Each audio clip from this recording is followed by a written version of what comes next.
अज़ीज़ तलबा, अस्सलामु अलैकुम रहमतुल्लाहि व बरकातुहू।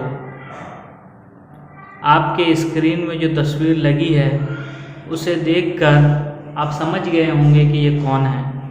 अगर नहीं समझे हैं तो मैं आपको बता दूं कि ये नज़ीर अकबराबादी हैं, जिनकी नज़्म जो है हम लोगों ने गुज़िश्ता कल पढ़ी थी। आज हम उनकी सवाने हयात को मुख्तसरन जानेंगे कि उनकी पैदाइश कहाँ हुई, उनकी ज़िंदगी के हालात को जानने की कोशिश करेंगे कि वहाँ कहाँ पैदा हुए, किस तरह रहे और किस तरह उन्होंने ज़िंदगी गुजारी। ये सब कुछ हम जानेंगे। तो चलिए शुरू करते हैं।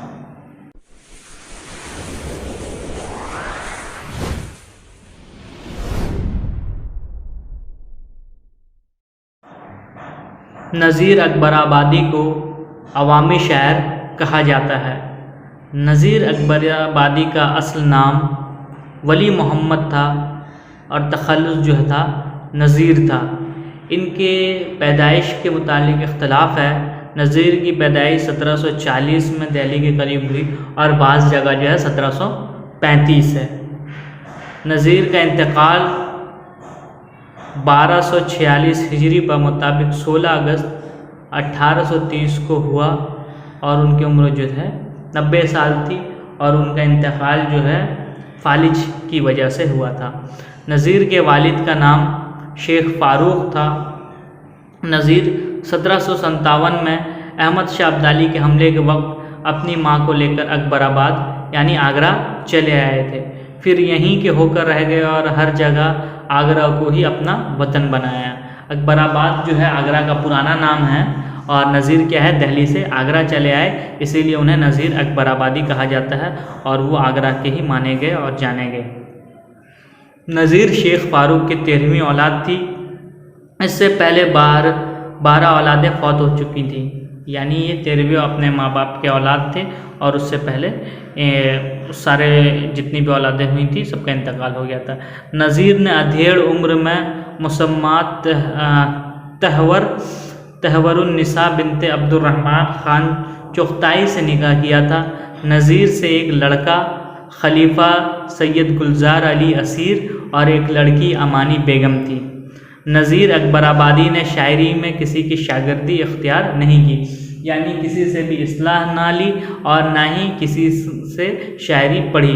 उर्दू शायरी में सबसे ज़्यादा मतरूक अल्फाज का इस्तेमाल नज़ीर ने किया, यानी वो अल्फाज जिसे शायर अपने शायन शान नहीं समझते थे और जिसे उन लोगों ने छोड़ दिया था अवामी और आम बोलचाल की ज़बान समझकर, उसे जो है नज़ीर अकबराबादी ने क्या किया, इस्तेमाल किया। इसीलिए इन्हें अवामी शायर कहते हैं और इसीलिए ये इतने मकबूल भी हैं। नज़ीर अकबराबादी ने जितने हिंदुस्तानी अल्फाज अपनी शायरी में इस्तेमाल किए हैं उतने किसी दूसरे ने उनसे पहले इस्तेमाल नहीं किया।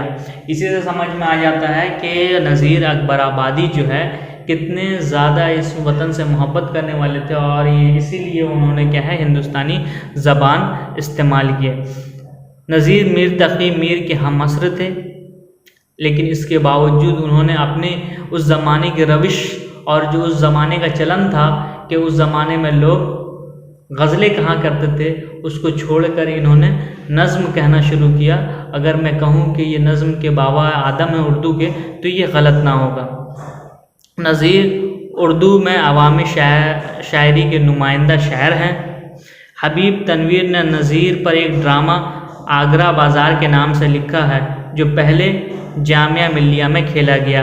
याद रहे कि नज़ीर किसी दबिस्तान से मुतालिक नहीं थे, ना दिल्ली से थे ना लखनऊ से, यानी ना उनका शुमार दबिस्तान लखनऊ में होता है ना दबिस्तान दिल्ली में होता है। वो जुदागाना थे, वो उनकी एक अलग महफिल थी और उनके दोस्तों का एक अलग जमघट था और उनका शुमार जो है उन्हीं लोगों में होता था। नज़ीर